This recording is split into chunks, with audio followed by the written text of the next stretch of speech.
Bayangkan seseorang datang kepadamu dengan air mata yang mengalir. Mereka bercerita tentang patah hati, kegagalan, atau rasa putus asa yang mereka alami. Dan kau, sebagai manusia yang memiliki hati, tentu ikut merasakan beban itu. Tapi di saat yang sama, kau pun merasa mulai tenggelam. Emosi mereka seolah menjadi emosimu. Dan akhirnya, kau pun menjadi korban kedua dari penderitaan yang sama. Empati sering dianggap sebagai kekuatan moral tertinggi.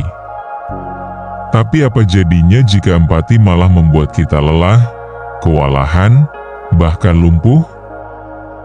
Bagaimana jika ada cara untuk mempraktikkan empati tanpa harus terseret dalam badai emosi orang lain?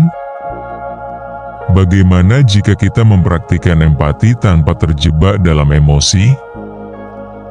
1. Perbedaan antara empati dan simpati yang tenggelam. Banyak orang mengira empati dan simpati adalah hal yang sama, padahal keduanya sangat berbeda, dan memahami perbedaan ini adalah kunci untuk menjaga kesehatan emosional kita. Empati adalah kemampuan untuk memahami dan merasakan apa yang dirasakan orang lain, namun tetap menjaga batas antara emosi mereka dan diri kita. Kita hadir, kita mendengar, kita memahami, tapi kita tetap sadar bahwa itu adalah pengalaman mereka yang bukan milik kita. Sebaliknya, simpati yang tenggelam seringkali membuat kita larut dalam penderitaan orang lain sampai kita sendiri ikut merasakan luka itu seolah-olah kita yang mengalaminya. Kita kehilangan batas, dan akibatnya kita merasa lelah secara emosional. Alih-alih menjadi penopang, kita justru ikut roboh bersama mereka. Disinilah pentingnya membedakan antara empati adalah jembatan yang menghubungkan, sedangkan simpati yang berlebihan bisa menjadi pusaran yang menyeret kita masuk. Maka, untuk benar-benar membantu, kita harus hadir dengan hati terbuka tapi juga dengan pijakan yang kokoh. 2. Mengapa kita perlu empati yang terbatas namun tegas? Empati adalah jembatan penting dalam hubungan antar manusia. Tapi seperti semua hal yang bernilai, ia juga butuh batas. Empati yang terbatas namun tegas bukan berarti kita kurang peduli, tapi justru sebaliknya. Itu berarti kita cukup peduli untuk tetap hadir, tanpa kehilangan diri sendiri dalam prosesnya. Jika kita selalu membuka diri sepenuhnya untuk merasakan penderitaan orang lain tanpa batas, maka perlahan kita bisa terkikis secara emosional. Kita menjadi lelah, mudah tersulut, dan akhirnya tidak lagi efektif membantu. Empati tanpa batas bisa berubah menjadi beban, bukan kekuatan. Disinilah pentingnya ketegasan. Kita hadir dengan hati, tapi juga dengan kesadaran penuh. Kita bisa mengatakan, "Aku mengerti perasaanmu," sambil tetap menjaga jarak emosional yang sehat. Dengan cara ini, kita bisa menjadi penopang, bukan korban kedua dari luka yang sama. Empati yang terbatas bukanlah kelemahan, tapi itu adalah bentuk cinta yang matang dan bertanggung jawab. 3. Perspektif stoik, menjadi batu yang hangat. Dalam filosofi stoik, menjadi kuat bukan berarti menjadi dingin. Sebaliknya, para filsuf stoik mengajarkan kita untuk menjadi seperti batu yang hangat di tengah arus kehidupan. Kokoh, tenang, namun tetap memberi kehangatan bagi siapapun yang bersandar. Batu itu tidak hanyut oleh arus, tidak pula menghindar dari air. Ia tetap di tempatnya, menerima aliran emosi di sekitarnya tanpa harus larut di dalamnya. Inilah metafora dari empati yang sehat menurut ajaran stoik. Kita bisa hadir bagi orang lain, memahami penderitaan mereka, tapi tidak perlu kehilangan kestabilan batin kita sendiri. Marcus Aurelius pernah menulis bahwa kita tidak boleh membiarkan penderitaan orang lain menghancurkan ketenangan jiwa kita. Tapi kita juga tidak boleh menutup hati terhadap mereka. Menjadi batu yang hangat berarti menemukan keseimbangan antara peduli dan tetap waras, antara tersentuh dan tetap teguh, antara hati terbuka dan pikiran jernih. Ini bukan sikap pasif, melainkan kekuatan dalam bentuknya yang paling tenang. 4. Psikologi modern, empati kognitif versus empati emosional.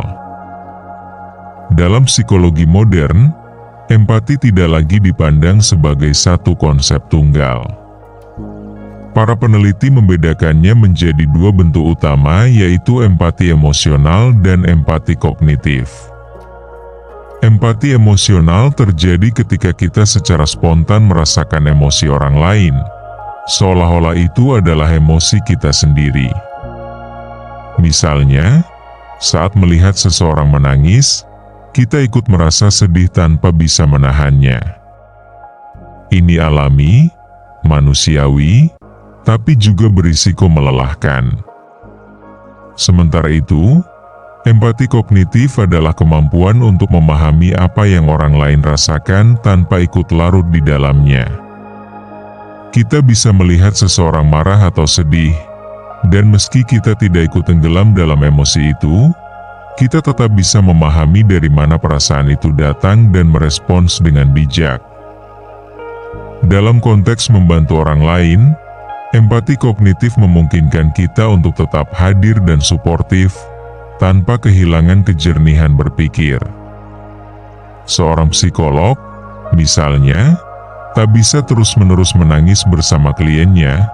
Ia harus tetap tenang agar bisa menjadi cermin yang membantu klien memahami diri mereka sendiri. Maka dalam praktik harian, empati kognitif adalah pondasi dari empati yang matang, peka tapi tetap stabil, memahami tanpa kehilangan diri. 5. Praktik harian, latihan empati yang seimbang. Mempraktikkan empati yang seimbang bukanlah sesuatu yang terjadi secara otomatis. Ia adalah hasil dari latihan harian, kesadaran yang terus diasah dari waktu ke waktu. Kita perlu belajar hadir untuk orang lain tanpa kehilangan diri sendiri, dan itu dimulai dari kebiasaan kecil. Misalnya, saat seseorang curhat, alih-alih langsung terbawa emosi mereka, kita bisa mulai dengan menyadari napas kita sendiri, menjaga tubuh tetap rileks, agar tidak terbawa arus secara fisiologis. Kita juga bisa melatih diri untuk mendengarkan secara aktif, tanpa merasa harus langsung memberi solusi atau merespons dengan emosi yang sama. Mengajukan pertanyaan reflektif seperti, apa yang paling kamu butuhkan saat ini? Jauh lebih membantu daripada berkata, aku juga pernah merasakan hal yang sama. Selain itu, penting untuk memiliki batas waktu dan energi. Tak apa mengambil jeda sejenak setelah mendampingi seseorang untuk menulis jurnal, bermeditasi, atau hanya diam untuk memproses apa yang kita rasakan. Empati bukan perlombaan untuk menjadi paling peduli, tapi sebuah komitmen untuk hadir dengan bijaksana, dari hati yang penuh, bukan dari hati yang lelah. 6. Dunia jika kita mempraktikkan empati tanpa terbakar. Bayangkan sebuah dunia di mana semua orang mampu memahami perasaan satu sama lain tanpa saling menguras, tanpa saling menjatuhkan, tanpa ikut tenggelam dalam penderitaan yang mereka coba bantu redakan. Dunia di mana kita tidak lagi takut mendekat pada orang yang sedang terluka, karena kita tahu bagaimana caranya hadir tanpa hancur. Jika kita semua mempraktikkan empati yang hangat namun tetap stabil, mungkin dunia akan jadi tempat yang lebih tenang. Hubungan akan lebih jujur, komunikasi akan lebih dalam, dan konflik akan lebih mudah diredakan. Guru bisa membimbing murid dengan sabar tanpa kelelahan emosional. Teman bisa saling menopang tanpa merasa kewalahan. Keluarga bisa menjadi ruang aman, bukan sumber stres tambahan. Bahkan dalam ranah sosial dan politik, keputusan akan dibuat dengan pemahaman terhadap realitas manusia, bukan sekadar data atau kemarahan massal. Empati yang tidak membakar adalah bentuk tertinggi dari kepedulian yang dewasa. Ia bukan hanya mendengar tangisan, tapi juga tahu kapan harus memeluk, dan kapan harus berdiri tegar agar bisa terus menolong. Dunia seperti ini tidak utopis. Ia mungkin, jika kita semua mulai dari satu hal sederhana, mengenali batas kita, dan mencintai tanpa kehilangan keseimbangan. Penutup. Menjadi lilin, bukan api. Pada akhirnya, empati bukan tentang membakar diri demi menerangi orang lain, melainkan tentang menjadi lilin yang tenang, memberi cahaya dengan ketenangan, bukan dengan kobaran yang membakar. Api yang menyala terlalu besar memang menghangatkan, tapi ia juga bisa melukai. Sebaliknya, lilin menyala lembut. Ia hadir dalam kegelapan, memberikan terang secukupnya, cukup untuk menuntun langkah, cukup untuk menenangkan hati tanpa menghanguskan dirinya sendiri. Inilah bentuk empati yang sejati, menghadirkan kehangatan tanpa kehilangan keseimbangan, menjadi tempat bersandar tanpa ikut roboh.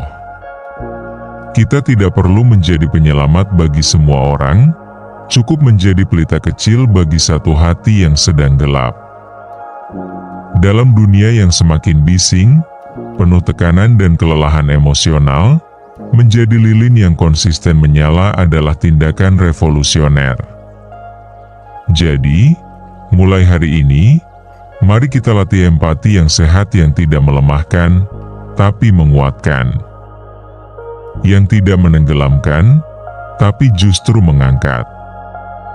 Karena dalam keheningan dan keteguhan itulah, empati menemukan bentuk terbaiknya. Cahaya yang terus hidup, tanpa harus membakar diri.